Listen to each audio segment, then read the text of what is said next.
Эта девушка обратилась ко мне за помощью 10 числа, 10 февраля, это была пятница. Пол-10 утра она отправила мне смс, попросила все это остановить. Она просто всего лишь ждет паспорт и поедет в Москву. Я ей перезвонила и сказала, что я должна остановить. Она сказала, что здесь полиция, она очень боится. Других девушек забрали в полицию, и она попросила ей помочь. Я приехала к ней, она мне открыла дверь, я зашла к ней в квартиру. Она мне объяснила ситуацию, что приходила полиция, забрала других девушек, она боится, потому что у нее нет паспорта. Я спросила, что она собирается делать. Она сказала, что она сообщила своей клиентке, которая проживает на 203-м микрорайоне Ларионова 2, что она ее должна забрать.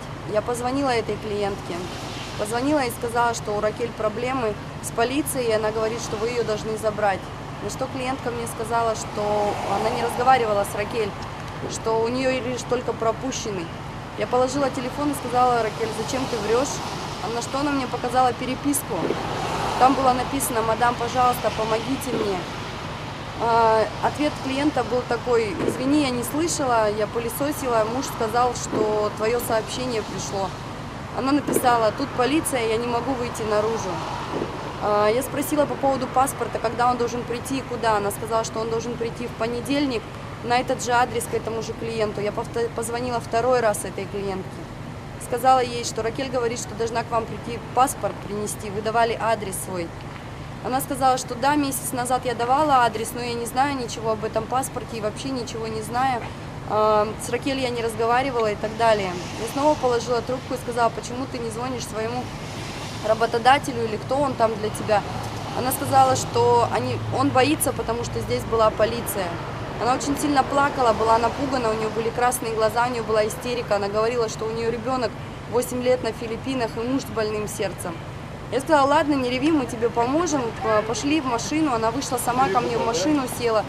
Я поехала по работе, ко мне в машину села другая девушка, к которой Ракель не обращалась за помощью. Девушка говорит, что у Ракель не было никаких синяков и так далее. Я надеюсь, что это мнение будет учитываться. Она к ним не обращалась за помощью, она сидела сама в машине. Затем мы поехали на другой адрес. На другом адресе села еще одна девушка, которая тоже видела Ракель в моей машине. И у нее не было ни синяков, ни побоев, и она не была заплаканной, потому что она уже ранее успокоилась. Она тоже к ним не обращалась за помощью.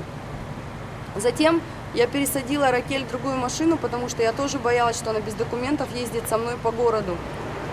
Эта машина была, в этой машине был мой супруг и моя дочь, которая со школы забрали.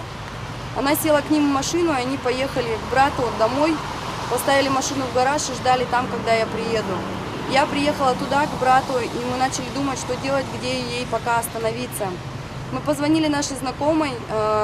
Знакомую мы уже предоставили данные ее следствию. Мы попросили знакомую, так как она сдает квартиру, мы спросили, можем ли мы оставить у нее, снять ей квартиру буквально на 2-3 дня. И объяснили, что у девушки нету паспорта. Она нам отказала, сказала, что мне такие проблемы не нужны и так далее. То есть мы дальше думали, что делать, где ей пока остановиться. Я попросила свою знакомую, у которой трехкомнатная квартира, и сильно она ее смущать не будет. Я позвонила ей и сказала, что у меня есть к тебе дело, ты можешь со мной поговорить? На что она ответила: да, конечно, приезжай. Мы приехали к ней, Ракель вышла вместе со мной, она сама лично заходила в эту квартиру, зашла, разделась, сидела, чай пила, смотрела телевизор. Пока я объяснила Свете, что произошло, что у девушки нету паспорта и так далее, Света разрешила остаться там, то есть подруга разрешила там остаться. И я оставила там Ракель и уехала на работу. Ракель, когда я там была, сказала, что ей нужно забрать вещи. И сказала, что другие девушки уже их освободили, и они находятся в банке. Подъехать к ним, чтобы они отдали вещи. Я подъехала к этим девушкам, они сказали, что они не знают, какие вещи Ракель и так далее. Я позвонила Ракель и сказала, что они не знают, видимо, те самой надо ехать и так далее. Она сказала: хорошо, тогда поедем вместе. Я закончила свою работу вечером, где-то примерно 8:30 я заехала к ней, она вышла ко мне в машину, села ко мне в машину. В машине находился также мой супруг. которому я перед этим все рассказала, когда мы были у брата, и когда то есть он был в курсе, он все это знал. Она села в машину, он очень злился на меня, что я как бы взяла на себя такую обязанность, обязательство помочь ей. Он находился со мной в машине, она села в машину, мы поехали, забрали ребенка с репетиции и поехали за вещами. В этот момент мне позвонил ее работодатель и сказал, что вы пока не езжайте, я хочу, чтобы Ракель приехала сама, я сейчас там не нахожусь, я хочу с ней поговорить. Ракель начала плакать и говорить, что вы меня обманываете, вы везете меня в полицию. Она очень сильно начала плакать, я ей начала объяснять, что нет, ты сама хотела за вещами съездить и так далее. В общем, она сильно начала плакать, истерить, что я устала вообще от этой всей ситуации и так далее. Мы развернулись, что делать? Поехали, то есть не поехали на этот адрес за вещами. Поехали, и муж мне говорит, что давай оставим ее в полиции. Если паспорт в понедельник придет, они сами разберутся. Я не хочу никаких проблем. Мы подъехали на Семена Данилова, то есть это первое ближайшее, что у нас было из участков каких-то, которые связаны были с полицией. Мы подъехали туда и остановили машину. Я открыла дверь и сказала Ракель, что мы не можем ей больше помочь, потому что, мы сами боимся. И она не вышла из машины, она начала плакать, она начала кричать: пожалуйста, помогите, пощадите, не надо только полицию и так далее. Она не выходила из машины, я не могла ее волоком оттуда вытащить, поэтому мы закрыли дверь, сели в машину и поехали обратно к моей знакомой. Приехали к знакомой, она всю эту дорогу, все это время плакала и кричала, что вы меня сейчас отвезете в полицию, туда-сюда. Я ей объясняла, что нет, мы решим, что дальше делать. Мы приехали туда, на квартиру к знакомой. Помогли ей выйти из машины, потому что она говорила, что у меня нет сил, я устала вообще от этого, у меня такой стресс, я чуть утром не умерла от страха и так далее. Мы помогли ей зайти туда, в квартиру, она разделась, зашла в комнату. Знакомая спросила, что случилось, я ей объяснила. Она находилась в комнате, мы посидели, поговорили, она более-менее успокоилась и так далее. То есть я ей сказала, что я буду торопить их с паспортом, ладно. Она осталась там, мы уехали. На следующий день я связалась с агентами в Москве, это была уже суббота, 11 февраля. Я связалась с ними в Москве и сказала так и так, что у Ракель находится паспорт в Москве. У нее здесь проблемы, мы не можем ее долго прятать. Пожалуйста, отправьте нам быстрее паспорт. На что они сказали, что девушка не обращалась к ним, а обращалась к другому агенту. Они постараются найти. Через некоторое время они сообщили, что нашли этого агента, но так как Ракель не заплатила за услуги в помощи оформления ее документов, они не хотят отправлять. Я начала настаивать и просить, чтобы они этот вопрос, пожалуйста, решили и так далее. То есть агенты пошли навстречу и сказали, куда отправлять паспорт, мы отправим. Я сказала, Ракель давала уже адрес, куда отправлять, туда и отправляйте. Все, с агентами мы поговорили. В 5 часов вечера я приехала туда, на квартиру, с 5 до 7 я там была. Я ей сказала о том, что ей все-таки отправили паспорт, что сказала, что она меня обманула, сказав, что в понедельник, вторник будет паспорт, потому что ей никто не собирался его отправлять. В общем, что я ей помогла, что паспорт будет, и что ее ждут в Москве агенты, с которыми она будет разговаривать по поводу этого паспорта и по поводу каких-то там неуплат. То есть я ей сказала, что паспорт будет сегодня, завтра здесь. Она улыбалась, все было нормально, все, была довольна. И я была там с 5 до 7 и уехала оттуда. Больше вечером я туда не приезжала. Утром в 8:30 на следующий день, это уже было воскресенье, мне позвонила знакомая и сказала, что девушки нет.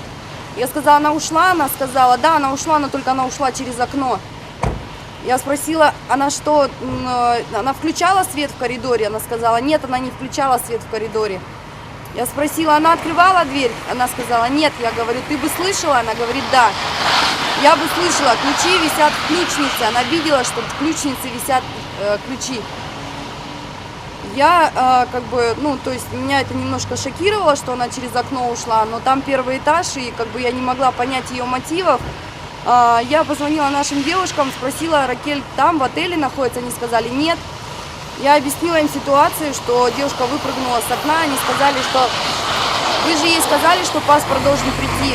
Она больше не нуждалась в вашей защите. По-видимому, она поэтому ушла. Когда я приехала утром посмотреть расстояние от окна до земли, то есть каким образом она могла оттуда спрыгнуть, Моя знакомая, то есть мы с ней поговорили, она сказала, что я вот увидела, что холодно, там открыла дверь, ее нету, окно полуоткрытое, туда-сюда, и попросила вернуть ее вещи, в которых ушла Ракель. Я сказала, хорошо, я сейчас попробую ее найти, Ракель. Она сказала, забери ее тогда вещи, а мне мои верните. То есть она мне скинула в окно ее вещи, я забрала не в окно, а через балкон. Я забрала ее вещи, то есть поймала ее вещи и поехала сразу же на Ларионова. Почему я туда поехала? Потому что я знала, что туда придет паспорт, и она рано или поздно туда придет за этим паспортом. Я ехала туда, чтобы отдать вещи всего лишь и поговорить с ними. Сказать, что девушка больше никакого отношения ко мне не имеет. И что у нее такие проблемы в Москве. Только лишь за этим. Когда я приехала на Ларионова 2, мой супруг был вместе со мной, да, безусловно, он был вместе со мной. Мы приехали на это Ларионова 2, я зашла беспрепятственно, мне открыла консьерж. Я поднялась на 7-й этаж, позвонила в дверь. Мне открыл непосредственно сам Алексеев. Он открыл дверь и сказал, здравствуйте, вы кто? Я сказала, здравствуйте. В этот момент вышел сотрудник медицинской помощи. И я сказала, здравствуйте. Он говорит, вы кто? Я говорю, я Кристина. И в этот момент он начал на меня кричать, что зачем вы сюда приехали, я с вами разговаривать не буду, вы будете разговаривать с полицией и так далее. Я спросила, что случилось. Он сказал, посмотрите, что вы сделали с Ракель. Я как бы сначала опешила, я говорю, а что мы с ней сделали? Он говорит, у нее сломана нога и сломан позвоночник. У меня был шок от этого, и я начала кричать, что вы думаете, что это я ее пальцем не трогала. Это все происходило на лестничной клетке возле его дверей.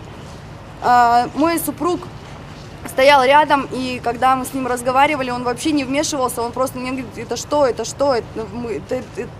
И он сказал, это тот супруг, милиционер, предъявите ваши документы. И супруг достал свою корочку, сказал, да ради бога, конечно, он достал документы и начал ему показывать. В этот момент Алексеев пытался выхватить у него корочку. Я надеюсь, что видео, которое на лестничной площадке, видеокамера там установлена, она будет изъята и все будет видно, что мой супруг не проникал к нему в квартиру, не боролся и не дрался с ним. Он пытался ему показать свой документ, но он пытался выхватить из рук. Мой супруг убирал и говорил, ты будешь смотреть не только в моих руках, не трогай. Он сказал, я буду фотографировать, или да, я запишу. Ему вынесли ручку с листочком. И он, показывая, он говорит, что-то тут же ничего не видно, пытался вырвать у него. Мой муж убирал и говорил, будешь в руках смотреть. Я вырвала эту книжечку из рук, чтобы ее не испортили, положила в карман, просила всех успокоиться и поговорить. Но меня никто не слушал, он схватил моего супруга и пытался затащить его к себе домой, говоря, что ты будешь сидеть здесь и полицию дождешься. Супруг сказал, я никуда не собираюсь уходить. Он его удерживал, и в конечном итоге он его схватил за куртку. Супруг сказал, тебе куртка, что ли, моя нужна? Расстегнул куртку, он снял с него куртку, как муж стоял, так и стоял. Он закинул куртку к себе в дверь и закрыл дверь. После этого приехала полиция, то есть супруг остался там, а меня забрали в полицию для выяснения обстоятельств.